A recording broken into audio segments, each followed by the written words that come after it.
Joining me now from Washington, D.C., senior congressional correspondent for the Daily Caller, Henry Rodgers. Henry, I'm kind of confused. Like, why are there protests going on when Biden's like in the lead right now, and these are Biden's supporters and Biden's people? It's so interesting stuff to see. I mean, I live in downtown D.C., and I can tell you they boarded up a week in advance when Biden was ahead in all the polls, and, this race didn't even look close. Now it is really close, but I can tell you, I got into an Uber, and my Uber driver says to me, he says, why is everything boarded up? It seems like we already know who won the presidency. And I said, what do you mean by that? And he said, do you think Trump supporters are going to riot through the streets and burn things? So it seems like people aren't stupid and they have their minds made up. I think we've seen this throughout the summer. We've seen this since George Floyd's protests and beyond.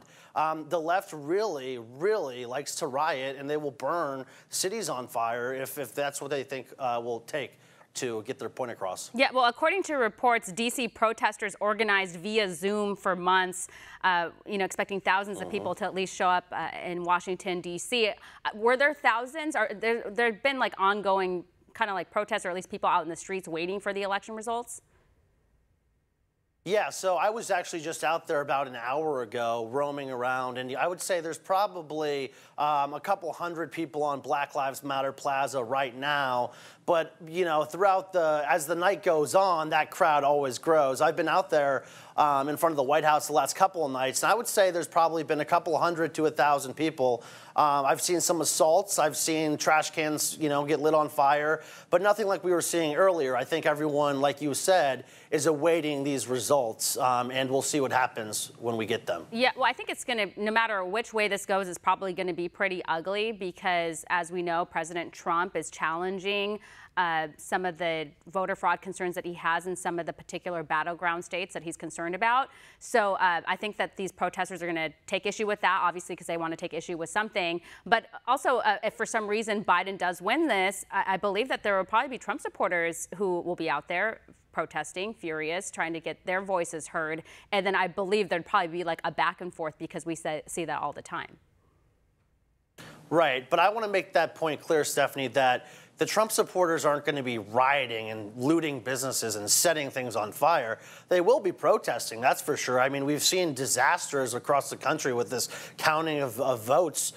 We still have no results. I mean, of course, Trump supporters are angry. Of course, everyone's angry. So I think that's one thing to be clear about is that I really do not see Trump supporters damaging buildings and looting or anything like that. I think there'll be more, just peaceful protests and honestly just showing they're upset, how upset they are about these results and everything they've seen happen.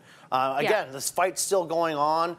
This election's not over, so we'll see what happens. And when I said Trump supporters would go out there and protest, and this is what we see is Trump supporters will go out, peacefully assemble, peacefully protest, and then Antifa, Black Lives Matter, they come in and start like agitating, and then there's like a fight back and forth, but it would be Trump supporters defending themselves. And so that's what I mean by that, and I would expect that we would see something like that. Now, you wrote an article for the Daily Caller titled, "Effing Torn Apart Again in 2020, Virginia Democrat Allegedly Lights Up Caucus Call on Election Performance." So Democrats lost some House seats, and they're doing a little soul searching right now, trying to figure out what happened because the pollsters told us there was going to be a blue wave.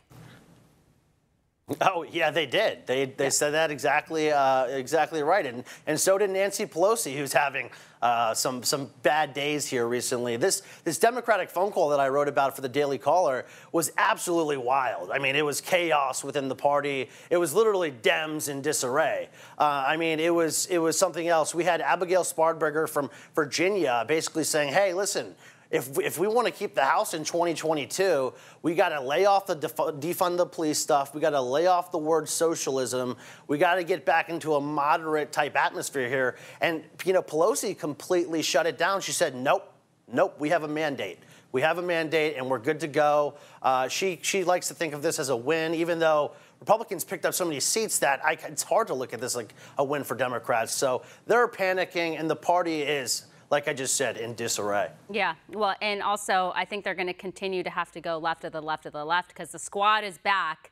the whole squad, they all returned. Right. So they're the ones who wear the pants in this House Democratic relationship. And really quickly, the quote here, she allegedly said, "We lost races we shouldn't have lost. Defund police almost cost me my race because of an attack ad. Don't say socialism ever again." And then she added that the party needed to get back to the basics. And if we run this race again, we'll get effing torn apart again in 2022. So, and this kind of connects back to the protests and the riots because regular Americans don't like that. And that's part of the whole defund police movement, because that's why Black Lives Matter is out there, because they would like to see the police departments defunded, whatever that means, which is funny because when they have issues, they call the police. Totally makes sense. Anyways, Henry. Exactly. I got to run. Thank you. Thanks, Steph.